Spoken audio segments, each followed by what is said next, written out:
Welcome to the Mobile Workforce Podcast, where we sit down and have real conversations with business leaders that have been where you are. During these interviews, we'll dive into what it takes to improve systems and champion processes that maximize performance. Each week, our trailblazing guests share their experiences and understanding of the workforce to help inspire change, challenge our thinking, and share what it takes to successfully travel the road to profitability. Now here's our host, co-founder and chief evangelist of About Time and WorkMax, Mike Merrill. Welcome to the Mobile Workforce Podcast. I am your host, Mike Merrill, and today we are sitting down with the James Benham, the CEO of JBKnowledge. James taught himself to code at an early age, and that helped him spark his entrepreneurial spirit. And after his first year at Texas A&M, James and a partner founded their company, JBKnowledge. JBKnowledge is an information technology services company that specializes in application design and development. Also electronic data interchange, as well as strategy consulting, mobile solutions, and web development. So in 2018, James launched another company called TerraClaim. It's also a claims management company and also has benchmarking systems. Lastly, James is also a podcast host like myself. And not only does he host one podcast, but he hosts two. The first one is the ConTech Crew, and the other one is the InsureTech Geek podcast. So today we're excited to talk to James about the construction industry and how they are embracing technologies and how those things are laying out across the construction landscape. So hello, James. Welcome to the podcast today. Howdy. Thanks for having me on. Always good to be on somebody else's podcast other than my own, and excited to talk with you today. Yeah, it's a nice switch up, I'm sure, for you. Yeah, it is. Great. Well, do you mind just sharing a little bit about your background and how you got into the positions that you're in?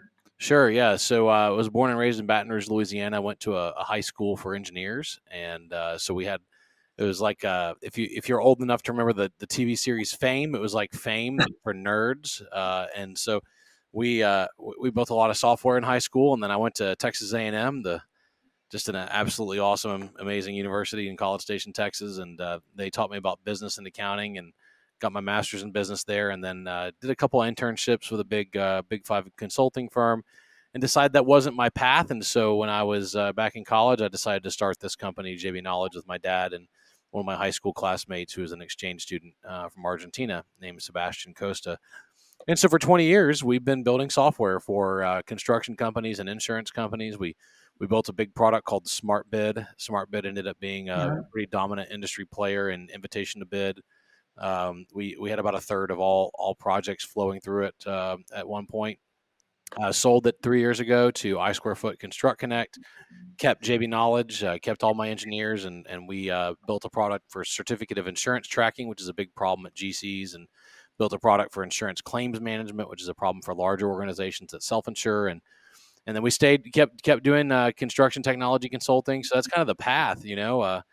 I stayed in College Station, love living there. I'm married, 2 kids, 2 daughters, and I have like a lot of hobbies. I'm like a compulsive hobbyist. So I'm a pilot, and I fly pretty much every week. All I really think about is flying. And I play the guitar and piano and sing and do all that about every night, and hang out with my kids, go camping every month. I mean, if it's a hobby, I like doing it. And I'm really into tech in every way, shape, and form. I got hooked, just hook, line, and sinker when I was 11 and got my hands on my first computer and started writing code and really haven't looked back since then. And I've been blessed to be surrounded by awesome people. I've got 245 employees now at JBKnowledge, and most of them are engineers, and I've got the world's best business partners. We're fully employee owned and no outside capital ever. And we've really, really focused on building great companies, and I've had a lot of fun doing it. My goodness. When do you sleep? Usually 5 or 6 hours. Last night was 5.5, and that was about it. It was between 12:30 and 6, and it was a short night last night. I'm on the board of regents of Texas Southern University in Houston, and down here in Houston at the Four Seasons right now for some board meetings, and just love education, and so I've been trying to help them for the last 7 months. So it's a lot of fun, but does get a little tiring. But as they say, you sleep when you die. Maybe, right? Yeah. We'll see. Well, good for you. Well, I've known you for many years, well over a decade, and I've never known you to be anything different than full of pizzazz and enthusiasm. So I'm glad you're still maintaining that same love for life and passion.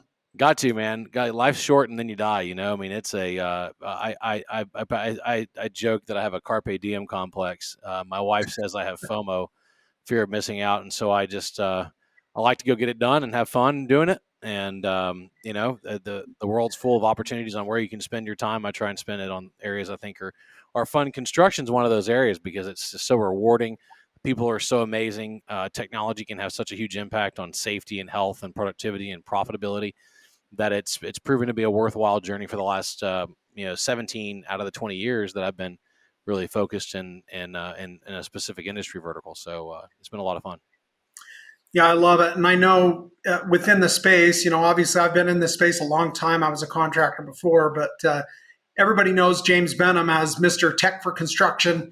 And so I think a lot of people look up to you for that and also look to you for direction and maybe insights into what's coming down the pike. I know you're also very well known for your annual construction technology report for the last 9 years. So, what can you share with the listeners about that report and Yeah. who's it for?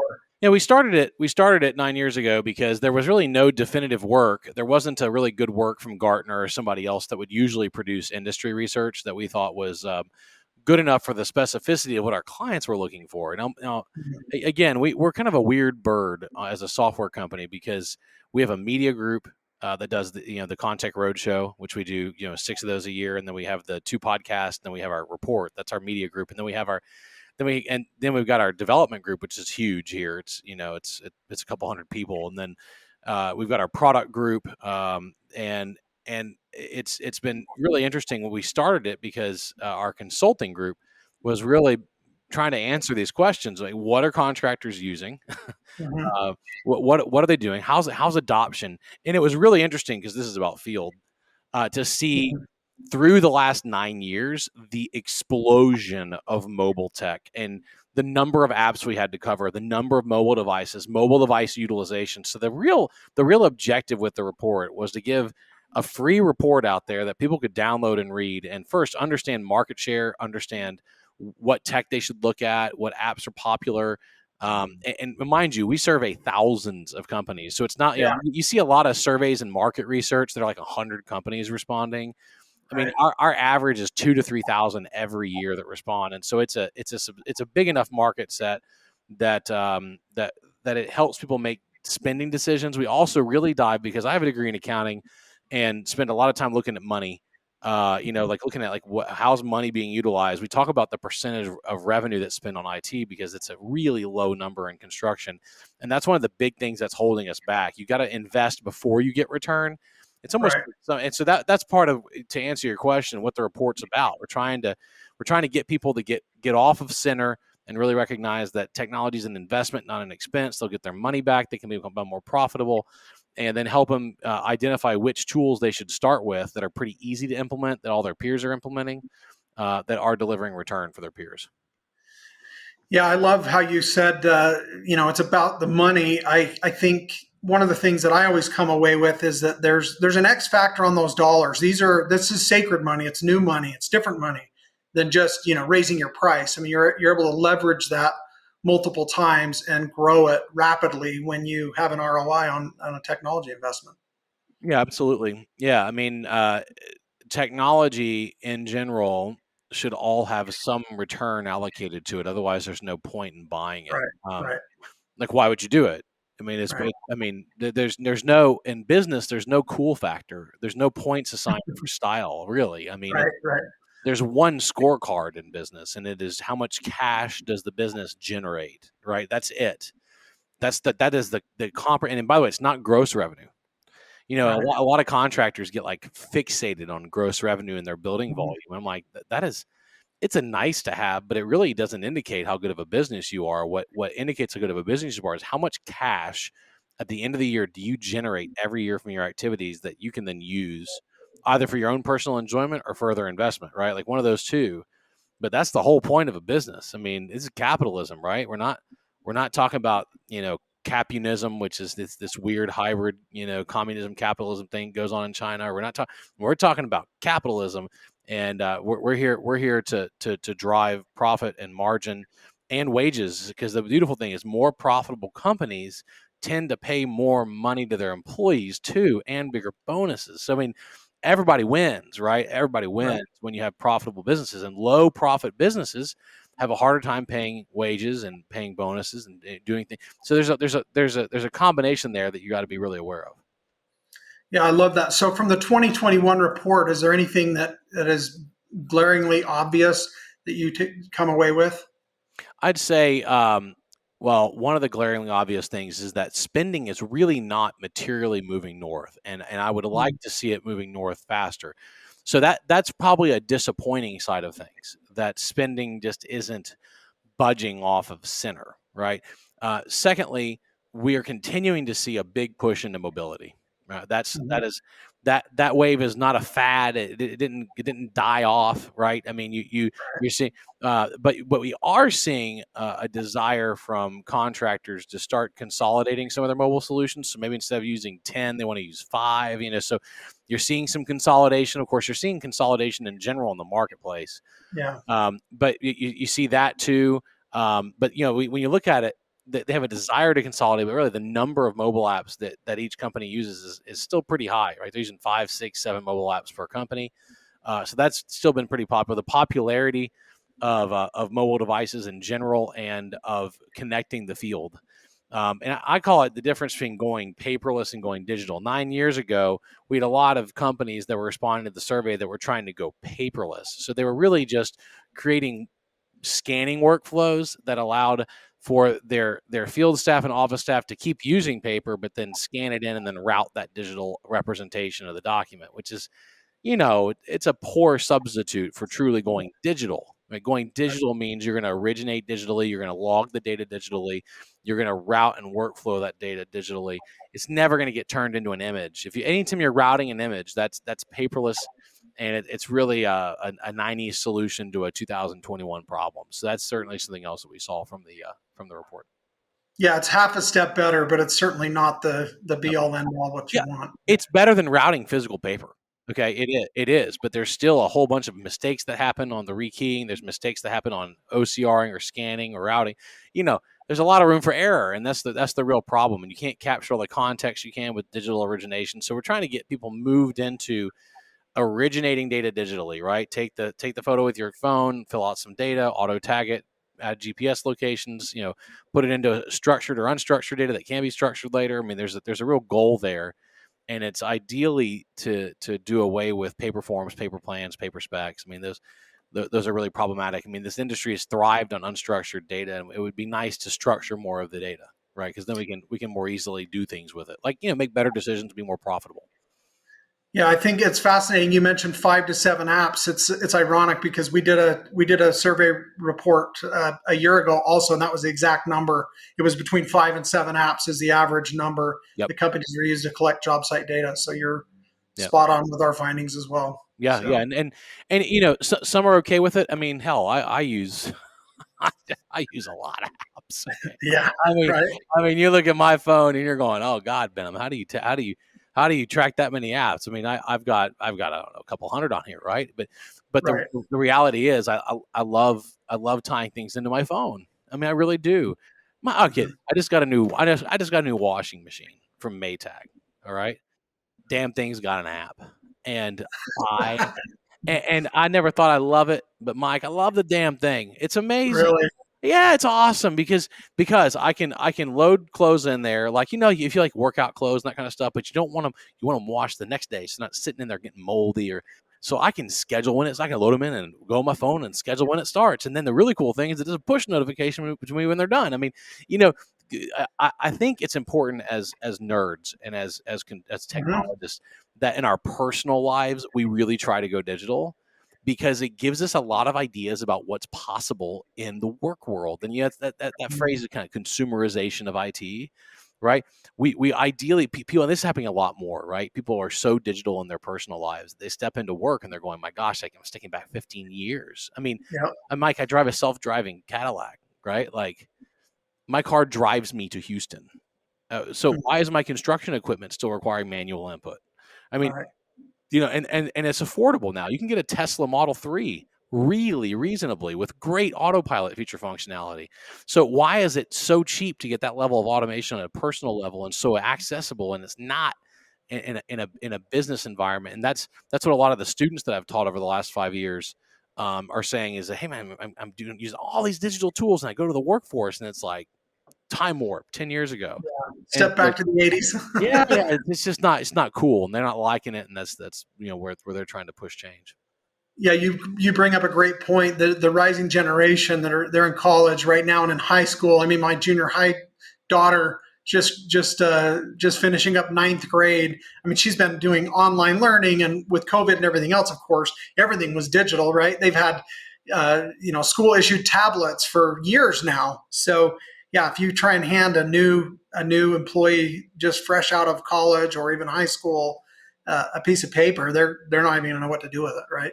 Yeah, it's a bit challenging. I mean, I'm in Texas, land of the free, and so we were face to face school all year, a little different, but we my kid's school uses Google Chromebooks for everything.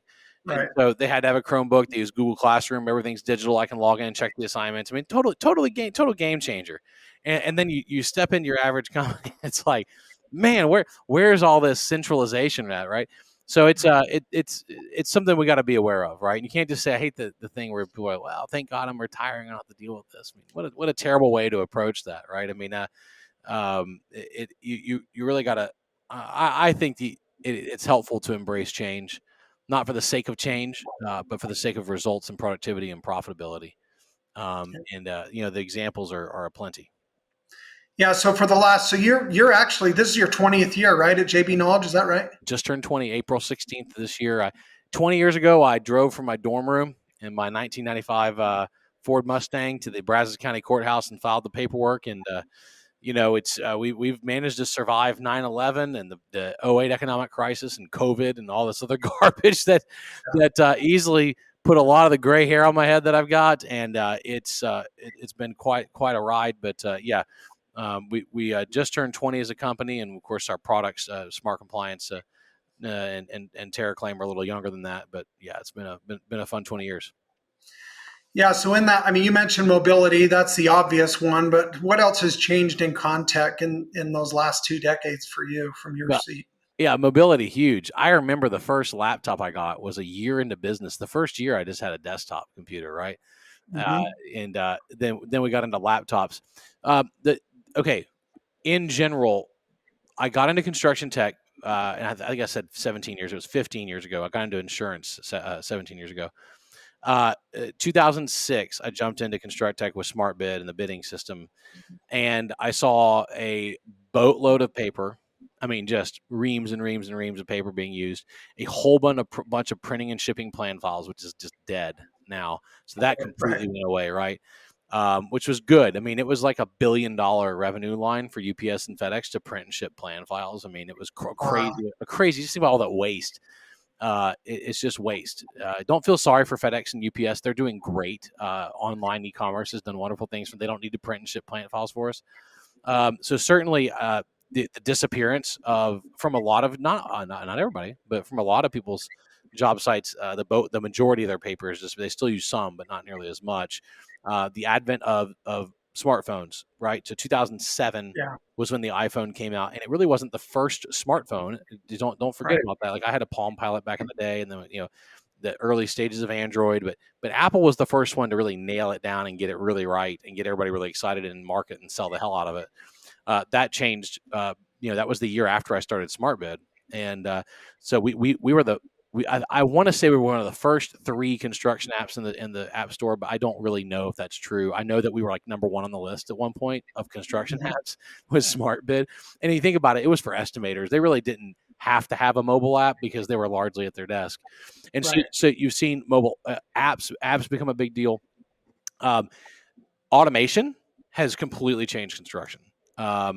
Drones and sensors, right? So the miniaturization of chips, how chips become really inexpensive, semiconductors become really inexpensive.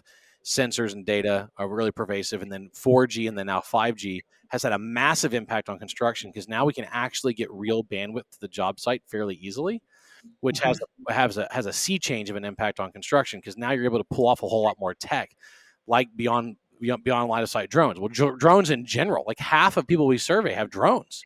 Yeah. That's a huge change. You have your own aerial fleet over the job site that you can take aerial images of anytime you want. And you can produce, photogrammetry, and you combine drones with photogrammetry.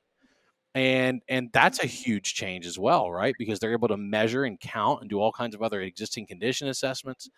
So all of those technologies came along. And then you have the ERP players are slowly getting in the line. It took a while. They had to do some acquisitions and bring some other players in. The big guys had to start some new companies, so you saw like Jonas and CMIC start their own equivalent cloud products. So all of that has come along pretty nicely. Guys like Coins in the UK built a new platform that's all web mobile based. And so they've really come along and they've gotten with the times. And then, of course, big thing that changed is the amount of venture capital and money flowing in to fund new ideas went up exponentially. So you have a lot more choices, almost too many choices as a contractor. Yeah, that's why we're seeing the consolidation again, right? We're seeing them get gobbled up again. Classic cycle of fund, innovate, create, sell, acquire, consolidate. Then now we're going to be back into the split off and start again.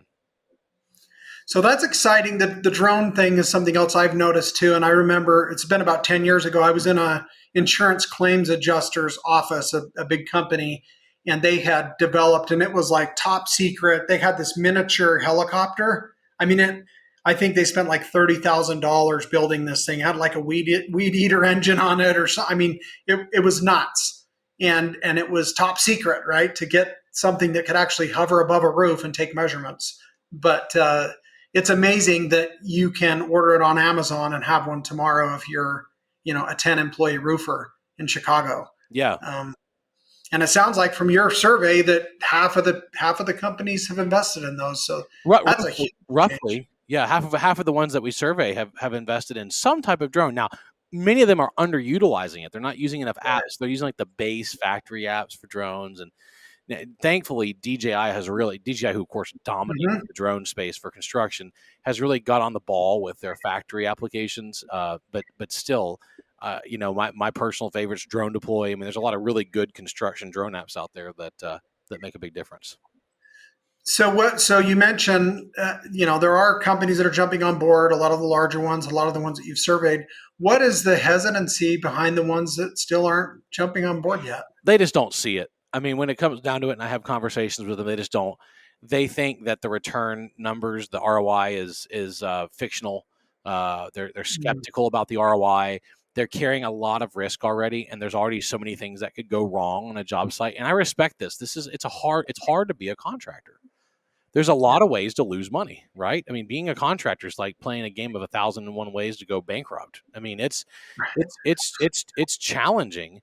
It's a high risk and sometimes high reward, sometimes low reward, but it's definitely a high risk, low margin business that many people feel they have to make up on volume. And so that's pretty challenging. And so you introduce this concept of change and more, then it gets really tough for them to stomach a massive change. And I respect that and understand, but it doesn't make it any less frustrating for me and everyone else in the tech sector when they cite a lot of the same old reasons. And the reality is, at the end of the day, they'll be willing. And I'm a pilot, so I like to fly. All of my neighbors at the airport are all contractors. They have really big, expensive airplanes, and they don't like spending money on tech. Now, why is that?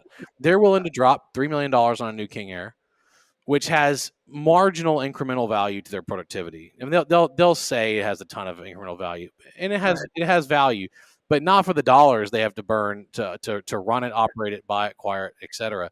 And then they'll underinvest in IT, which has the opportunity to give them enough money to buy a much bigger jet. Pay cash for the plane. Yeah, exactly. Like you really, it's like you're putting the cart before the horse in some of these things, because you understand a plane gets you to your job site faster, and you can easily anybody can justify anything. All right. If a business owner wants to justify something, if they want to lie to themselves long enough, they can do it. And one thing my dad told me to do a long time ago in business, because he's my personal mentor in business, always has been. He said, James, no matter what you do, don't lie to yourself. Like he goes, just you can choose to not disclose everything to everybody else, but at the end of the day, don't lie to yourself and pretend you're profitable when you're not. Don't pretend that things are good when they're not. Don't pretend like you're a proactive investor. I've seen so many construction CEOs stand up and say, man, we're a proactive tech forward company. We're going to innovate, blah, blah, blah, blah. And you go talk to their employees like, man, that guy won't even approve an iPad purchase.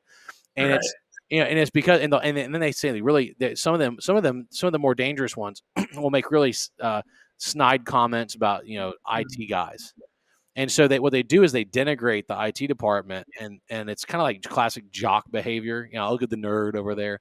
And what they do is they give everyone permission to just dog on technology, because the reality is most people are so busy and they work so hard in construction, because construction's filled with hardworking people, that they don't want, a lot of them, it's a lot to ask them to change their process and rethink things. And so if you give them permission, if you give them a moral license to just deny or dog anything new that comes up, then they'll take it, because they got a lot on their plate.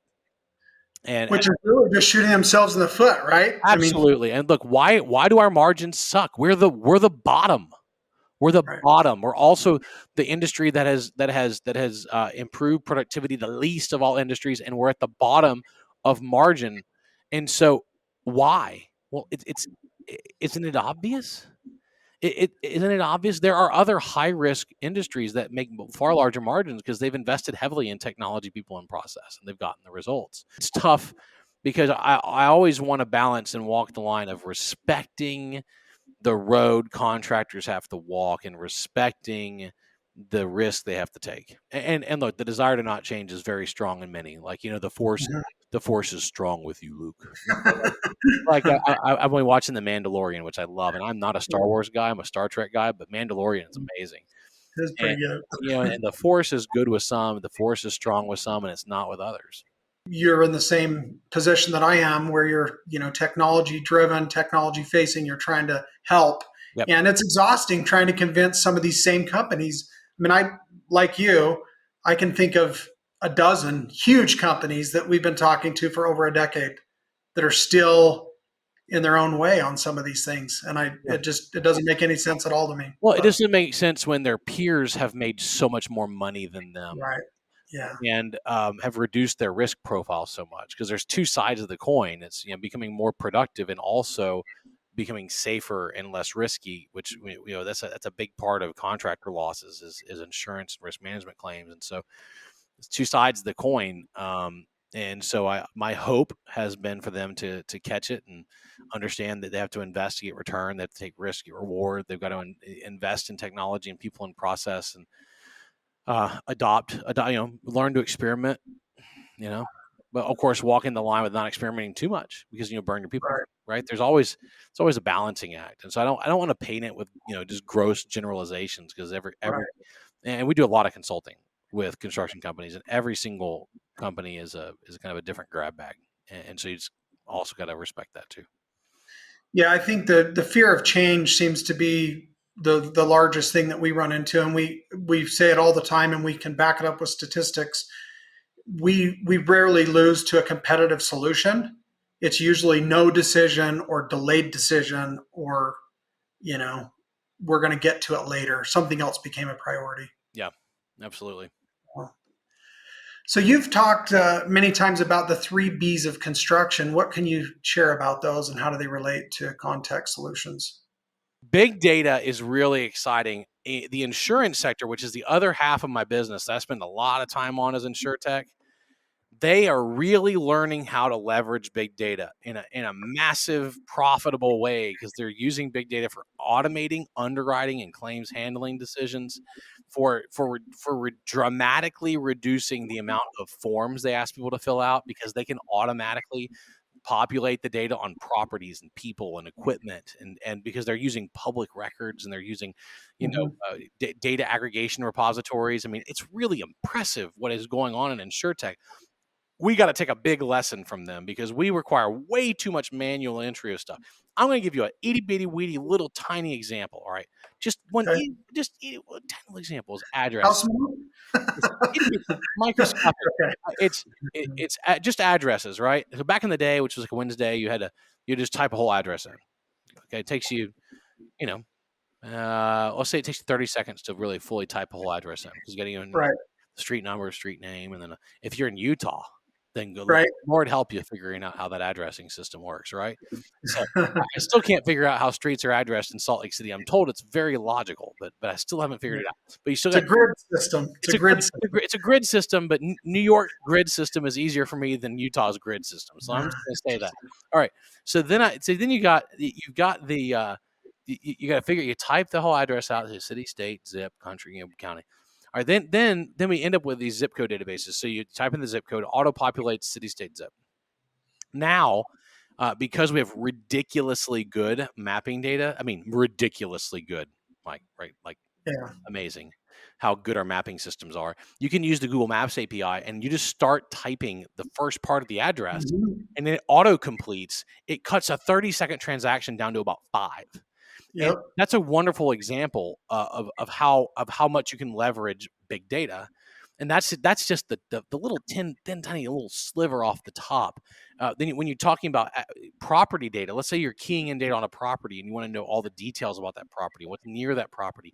There's a bunch of databases you can tap into to automatically pull that data into your project systems, so you don't have to manually key all this stuff in. And you can make better decisions. So big data is really, really exciting. It's a lot of potential. Also in analytics, once you start aggregating all the data across all of your different verticals, you can start making better decisions. Database decisions, not emotional decisions. Right. Okay. When I started looking at work comp claims, which happened a lot in construction, I found that my emotions told me one thing, that comorbidity factors like diabetic, overweight, smoker were going to contribute to a worker having a tough time recovering. And in fact, it contributed to a cost of the claim. The reality is, once we started peeling through the data, their lawyer contributes as much as any other factor. Interesting. Yeah, it was not just the fact that they had a lawyer, which lawyer they had contributed heavily to how much that work comp claim is going to cost. And that I didn't discover that until I really started peeling through millions of records on work comp claim incidents. So that's big data. Now, BIM is there's been a lot of mandates in the UK, the level 2 mandate. There's been a lot of mandates, not a lot of mandates here in the US. But BIM continues to have the opportunity to revolutionize the way things are built and the quality that they're built, because you want to find the mistakes before you start building. And there's no better way to clash detect and find mistakes than by doing fully coordinated multi-trade BIM. All right, so I absolutely still stand by BIM having the ability. Now I talk about blockchain, and here's the interesting thing. These are all underlying tools. So what's actually happening with blockchain is really interesting, because it's being implemented in a lot of places now, but they're just not talking about it anymore. It's all under the covers, behind the scenes, right? All under the covers. They originally had it over the covers. They were actually using it as part of their product marketing, and everybody's like, I don't know. They just, well, unfortunately, they immediately associated blockchain with Bitcoin, yeah. and that became a big problem. And so people are still using blockchain, but they're using it under the covers to accomplish the same thing without really talking about it. So it is big data, blockchain, BIM, BI is something that was like a fourth B that we do a lot of talking about, and that's just business intelligence. Really getting people used to not just analyzing data in Excel, but moving into a tool like Power BI or Tableau, because that's allowing them to make much better non-emotional decisions. And we use Metabase ourselves. It's an open source BI tool system, and we love it. It really helps us analyze our enterprise data. So that's actually the fourth B is BI. But those still should be watched. Now, blockchain, man, it's in the news all the time because they're talking about all the different cryptos, which are all on blockchains, right? It's either on Ethereum or whatever you're on. But I just don't think they're going to talk about it as much, even though it's going to be heavily used. Interesting. Yeah, I love the way you phrase that. It's the underlying technology that's driving these things. Yep. And And that's back to contractors need to have confidence and trust and get on board with the rest of planet Earth, the other businesses out there that are leveraging technology to be more efficient as opposed to avoiding it or trying to, see what they can do to keep away from Yeah, some of those changes that are maybe uncomfortable, pretty but much, man. Pretty much. I mean, that's the way it is, right? but wildly profitable, right? Yes, can be. Have the potential to be. So when we talk about the word artificial intelligence, I mean, it used to be, people think of iRobot or other things. What does that mean to you when you hear AI when it comes to construction technology? We're not in general AI. We're not there yet. That's HAL from 2001: A Space Odyssey. Because I don't think about that. I think about the specific forms of AI, like machine learning, that are really transforming individual skills. Natural language processing, which is being used for NLP search, like Dado, or like what Pipe is doing with ripping apart spec books. So there's a lot of machine learning tools being used. SmartVid is using computer vision, which is another subset of AI. So I'm just really excited that all these little specialty areas inside of AI, like machine learning and deep learning, computer vision, and NLP, are all being utilized now at commercialized products that are mainstream. I mean, they're definitively mainstream. And so when you look at all those tools that I just mentioned, all mainstream tools, heavily adopted, people are using them every day. We're auto tagging. We're doing an index search. We're doing contextual search. We're looking for intent, and I mean, there's awesome things you can do around AI. And then of course you see like the mapping and decision making trees, like again other parts of deep learning and machine learning being used, like spot the the robot from Boston Dynamics Right. is using some very specific forms of ML to get around. So exciting outcomes. The most exciting outcome from AI is that it's actually mainstream. Products are actually using it. It is real. It's not fake. It's not just a giant if-then conditional statement. It is real stuff. What about digital printing? Are you seeing that used more widely yet or commercialized? You mean 3D printing? Yeah, 3D printing. Sorry. Yeah. Okay, slowly but surely. Small scale 3D printing, yes. Like even formwork contractors using it to test their formwork before they go make it. Fast Brick is one of my favorites with the Hadrian X robot out of Australia. They're getting certification. They're passing engineering tests. They're printing with blocks instead of with concrete, and they're being successful. Their government is stamping and sealing it. That's the really big hurdle for 3D printing. And you look at like Icon out of Austin. I mean, they're hell of fire. They're on fire, right? And they're 3D printing houses.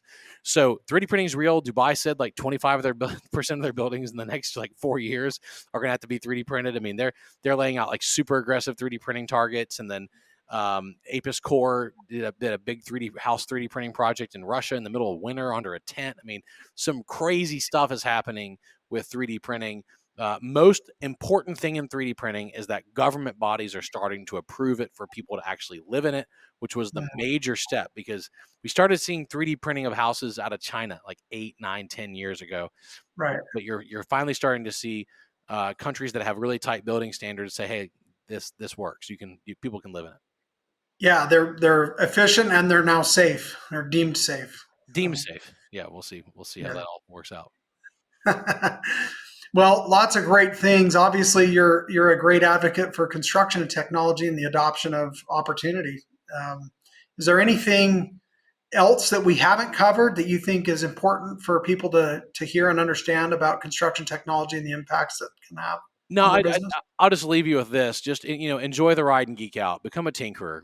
Go to Best Buy and buy stuff and then return it if you don't like it. I mean, just discover the love of playing with things, right? Just it's really part of my DNA and part of my team's DNA that we just geek out on what we do. And I ask my clients to do the same thing, right? Whatever it is you do, geek out on it. Life is too short to be boring. Life is too short to be meaningless. And the beautiful thing about improvement is I believe improvement gives purpose. It allows you to look back and see what you accomplished. Even if nobody else knows, you will always know. And that's the thing. I think as humans, we got to be in the experience business. and because no one can take those away from you, and that's what's so fun about innovating and changing and adopting technology is you can look back and you can see what you got done, and so and you got to discover the joy of being a tinkerer. I mean, when you're a kid, I mean, you break up a new Lego box. I still build Lego. I still do. Right. I just rebuilt all the Lego from my childhood. My daughter, my 11-year-old, I just finished like a 5,000 piece Lego piano that actually functions. Wow. It is still a blast to make. So just if you got to play with technology toys, or you got to go back to Lego or Connects or whatever you got to do to rediscover that inside, I encourage people to do it and just recognize that in business, the ultimate goal is to generate cash, and this is one of the things that can have such a massive impact on that.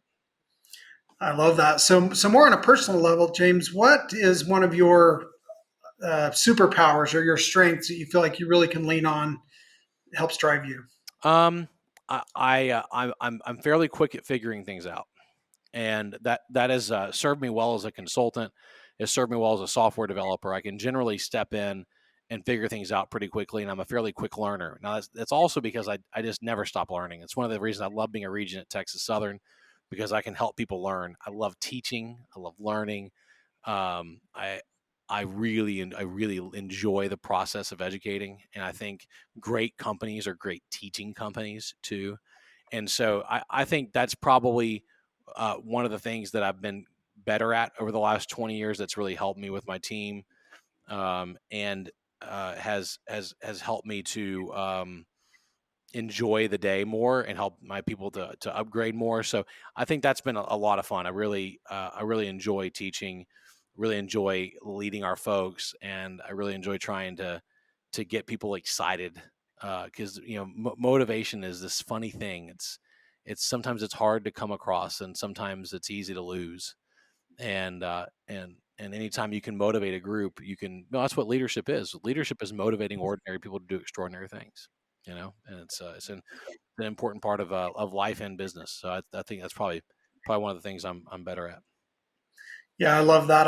I believe the same. I think that great leaders are people that empower others to implement their good ideas, not just to come up with all the good ones on their own, right? Yep, exactly. So tell me this: what's a big challenge that you've overcome in business, and how did you solve that? Oh, well, well, I'll say this to wrap our conversation up. The biggest challenge was we were hitting the ceiling in our business several years ago, and Mm, we didn't have an actual methodology we followed. And so I discovered and found this methodology called EOS, Entrepreneurial Operating System, and it allowed me to put a really defined way of achieving vision, traction, and health, and fixing our meetings. We have awesome meetings now. Fixing our planning, we have planning documents, we follow them. Fixing our process, we have process, and we follow it. I stopped flying by the seat of my pants. I started running our business on a process, and it was like just putting really high octane fuel in the engine. It started performing so much better. We started having so much more fun. My chief operating officer, Sebastian, and I, who's just my right hand man, started getting along a lot better. And so mm, that was a huge issue. We were stressed out. We were burnt out. The wheels were falling off 7 years ago, and really getting serious about implementing a process. EOS isn't the only one, but it's my favorite, eosworldwide.com. I have nothing to do with EOS. I'm not an mm. implementer, but it changed my life. It changed my business. It fixed the biggest business problem I had. And by the way, my personal life made it a lot better too, because I was able to not be so stressed all the time. And I was able to put a system in place and delegate and elevate and really trust my people. And so that's by far the biggest challenge we had in business that we were able to tackle with a process. And it was a lot of change and some technology and a whole lot of people, right? It was the same thing, people, process, technology. And it completely revolutionized our company. I love that. What a great tribute, and we'll be sure to link that in the show notes so that listeners can check that out. And I'm interested personally as well. Yeah. And So, hire an implementer. I hired the world's best implementer. He's an Alabama grad, Ken DeWitt.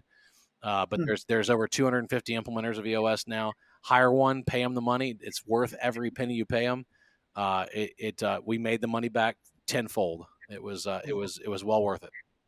love that. That's fantastic. So last thing. So what is one takeaway that you want the listeners to come away with from our conversation today? Embrace change. Don't fight it.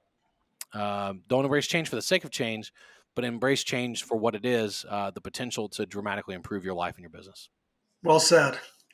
Well, thank you, my friend. I've sure enjoyed our conversation today. Looking forward to connecting with you again in the future and maintaining this relationship on technology for construction.